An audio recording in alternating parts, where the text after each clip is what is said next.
Programme جائزہ کے ساتھ میں ہوں فیضان عارف۔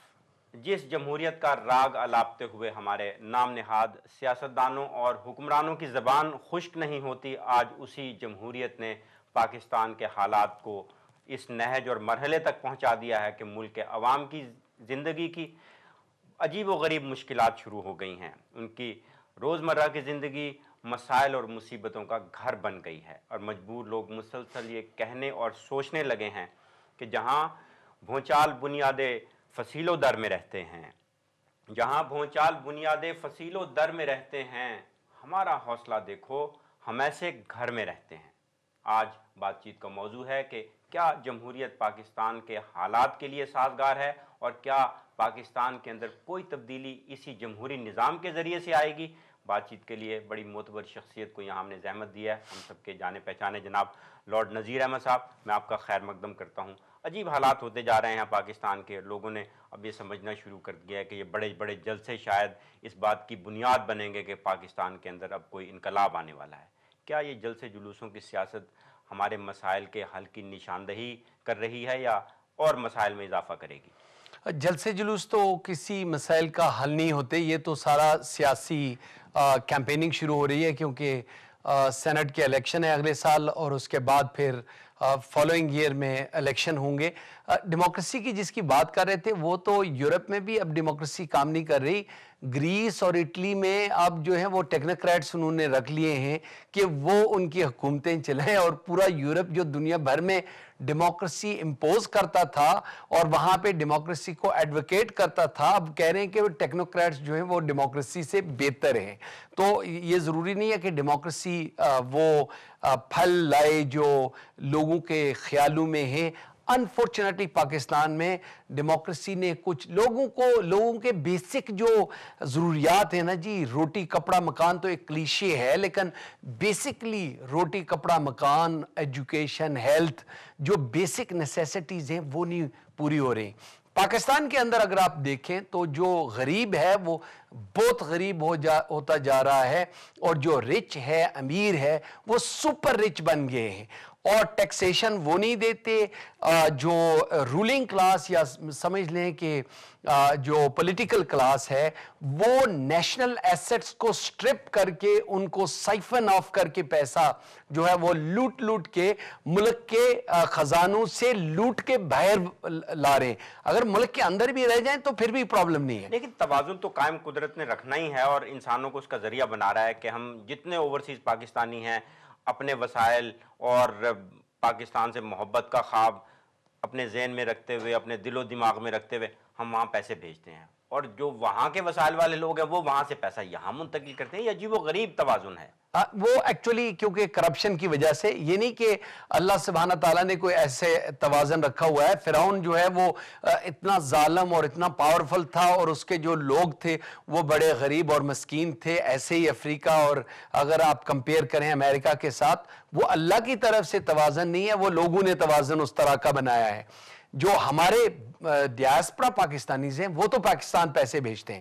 رولنگ کلاس کا ایک وزیر، مجھے ابھی پتا چلا ہے پچھلے دنوں میں، کہ پاکستان کے ٹیلی کمیونیکیشنز کے جتنے بھی یعنی اور الیگیشن ہیں، اور وہ رحمان ملک صاحب کی طرف اشارہ کر رہے ہیں کہ جناب پی ٹی سی ایل کے جتنے ان کی کوئی کمپنی ہے، ان کے بچوں کی اور دوسرے لوگوں کی جو انوالوڈ ہیں، میں ابھی ایویڈنس گیدر کر رہا ہوں، ایلیگیشنز ہیں کہ جتنے وہ منٹس ہیں وہ پی ٹی سی ایل سے چیپر ریٹ پہ پاکستان جو جا رہے ہیں، وہاں پہ ملینز پیسہ جو ہے وہ یہاں پہ واپس آ رہا ہے اور انویسٹ ہو رہا ہے۔ ان کے جو انگریز پارٹنر ہیں ان کی بھی انفارمیشن میرے تک مجھ تک پہنچ گئی ہے۔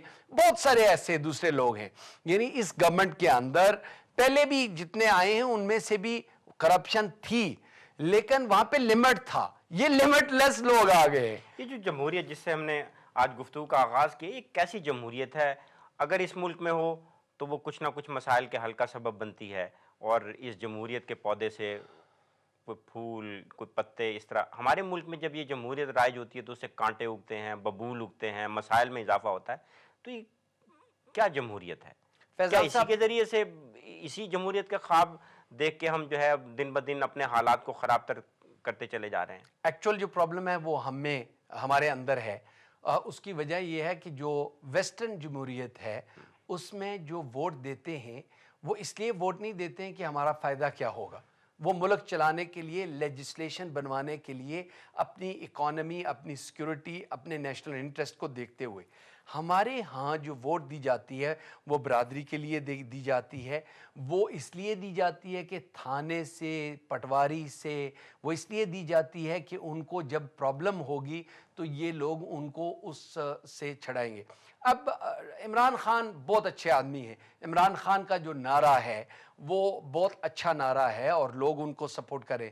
مجھے جو پرابلم عمران خان کے کیمپین سے ہے وہ یہ ہے کہ عمران خان جو ہے اس میں کوئی ڈاؤٹ نہیں ہے کہ وہ most popular leader in Pakistan right now, لیکن کیا وہ مسائل حل کرنے کی پوزیشن میں ہے؟ اس کا کوئی ایسا پروگرام ہے جو آپ سمجھتے ہیں کہ میرے خیال میں جلد سے نہیں، نکال میرے خیال میں نہیں، بہت اچھا آدمی ہے، لیکن ایک اسپتال کے بغیر اس نے کبھی کوئی شہر بھی نہیں چلایا، کوئی پروونس نہیں چلائی۔ تو تجربے کے لحاظ سے جو لوگ آگے پیچھے دیکھتے ہیں نا کہ شاہ محمود قریشی صاحب کہاں جاتے ہیں، اعتزاز حسن صاحب کہاں جاتے ہیں، ماروی میمن صاحبہ کہاں جاتی ہیں، یعنی یہ جو لوگ باہر بیٹھے ہیں بڑے بڑے بگ گنز، یہ اگر اس کے ساتھ مل جائیں تو شاید ہو سکتا ہے کہ ایک ٹیم بن جائے، کیونکہ سنگل مین یا سنگل ہینڈڈ کوئی کام نہیں کر سکتا، ٹیم ورک ہونی چاہیے۔ اور پھر کیا عمران بھائی جو ہیں وہ پاور شیئر کر سکتے ہیں؟ کیا؟ کیونکہ وہ بھی ڈکٹیٹر ہیں اپنے قسم کے، ٹھیک ہے نا؟ تو اگر پاکستان کی ڈیموکریسی، اور پھر کیونکہ جو لوگ ان کو چاہیے وہ ایسے لوگ چاہیے جو کنسٹیچوئنسیز کے الیکشن جیت سکیں گے۔ دیکھیں جی گجرات میں، وہ بھاول نگر میں، جو بھی یعنی سندھ میں، ان کو وہ کینڈیڈیٹس چاہیے، اور پاکستان میں انفارچونیٹلی ابھی تک وہ جو وڈیرا نظام ہے، وہ جو سسٹم ہے، جو لوگ مافیا ہے لوکل وہاں پہ، چاہے وہ کراچی میں ہو، چاہے وہ نارتھ ویسٹ فرنٹیئر میں ہو، جہاں بھی پختونخوا میں ہو، ان لوگوں کو لوگ ووٹ دیتے ہیں اس لیے کیونکہ ان کے کام بھی آتے ہیں اور وہ ان کے جو مسائل ہوتے ہیں ان کو خراب بھی کرتے ہیں اور حل بھی کرواتے ہیں۔ ہمارے پرویز مشرف صاحب بھی آنے والے سال کے آغاز میں وطن واپسی کا پروگرام بنا رہے ہیں، اور ان کا خیال ہے کہ وہ بھی جا کے وہاں انقلاب لے آئیں گے۔ وہ نہیں جائیں گے۔ کس اچھا، مسئلے؟ میں کیونکہ اگر انہوں نے جانا ہوتا نا، اگر آپ سارے اخبارات دیکھ لیں تو انہوں نے اعلان کیا تھا کہ نومبر 2010 میں وہ جائیں گے، وہ 2010 میں نہیں گئے۔ انہوں نے اب 23 مارچ 2012 پہ کہا ہے، اور پھر ان کے حالات خراب ہو جائیں گے یا ان کی صحت خراب ہو جائے گی یا کوئی، دیکھیں جس نے جانا ہے وہ ابھی جائے۔ وہ 23 مارچ ان کو کون ویلکم کرنے کے لیے؟ نہیں، وجہ یہ ہے کہ ٹھاٹھے مارتا ہوا سمندر ہوگا لوگوں کا جو استقبال۔ نہیں، وہ سمجھتے اگر ہیں ٹھاٹے مارتے ہوئے، وہ کہیں ایک ہمارے کوئی دوست ہیں ان کے گھر پہ جو گانا شانا ہوتا ہے 2 دن پہلے ہوا تھا، وہاں پہ گانا شانا ہو جائے، وہاں پہ سگار اور وائن شائن ہو جائے، وہ ایک الگ بات ہے۔ پاکستان میں ٹھاٹے، میں بھی ادھر ہی ہوں، فیضان صاحب 23 مارچ کو چھوڑ کے 24 کو آپ پروگرام رکھ لیں، ہم دیکھ لیں گے۔ اگر وہ جاتے ہیں اور جاتے ہیں تو کہاں جاتے ہیں؟ ان کے لیے بڑے پرابلم ہے، ایک تو آرمی ان کی سپورٹ نہیں کر رہی، دوسری طالبان ان کو بڑے کلوزلی دیکھ رہے ہیں، تیسرے پھر بگٹی صاحب کے خاندان کے لوگ جو ہیں، چوتھے پھر میاں صاحب بھی وہ انتظار، اور پھر سب سے زیادہ میرے خیال میں چیف جسٹس آف پاکستان ان کی انتظار میں ہیں۔ آپ فکر نہ کریں، وہ نہیں جاتے۔ لیکن اگر ان کے خیر خواہ اور ان کے بہی خواہ یہ بتائیں کہ ابھی حالات سازگار نہیں ہیں آپ کے آنے کے لیے اگلے سال مارچ میں، ان کے ساتھ کون ہے؟ تو کوئی نام والا ایک بندہ بتا دیں جو نام والا ہو، جو خود جس کی پوزیشن ہو۔ ویسے اگر کوئی نائٹ کلب کا باؤنسر وغیرہ انہوں نے اپنے ساتھ 2-3 رکھے ہوں وہ الگ بات ہے، یا پہلے جو 2-4 آرمی کے ریٹائرڈ کرنل یا کوئی میجر وغیرہ رکھے ہوں، ان کے پاس ساتھ کوئی بندہ نہیں ہے، کوئی نام والا، یعنی جن کے پاس کوئی اسٹریٹ پاور ہو، جن کے پاس کوئی پولیٹیکل پاور ہو، جن کے پاس کوئی پولیٹیکل نالج ہو۔ دیکھیں ویسے زیادہ باتیں کرنے یا بدتمیزی کرنے سے کوئی بڑا آدمی نہیں بن جاتا، ٹھیک ہے نا؟ لیکن ان کے پاس کوئی آدمی نہیں ہے۔ Please don't waste your time. آپ پولیٹیکل ٹائم اگر استعمال کرنا چاہتے ہیں تو پاکستان کی ڈیولپمنٹ کے لیے، پاکستان کے فیوچر کے لیے بات کریں۔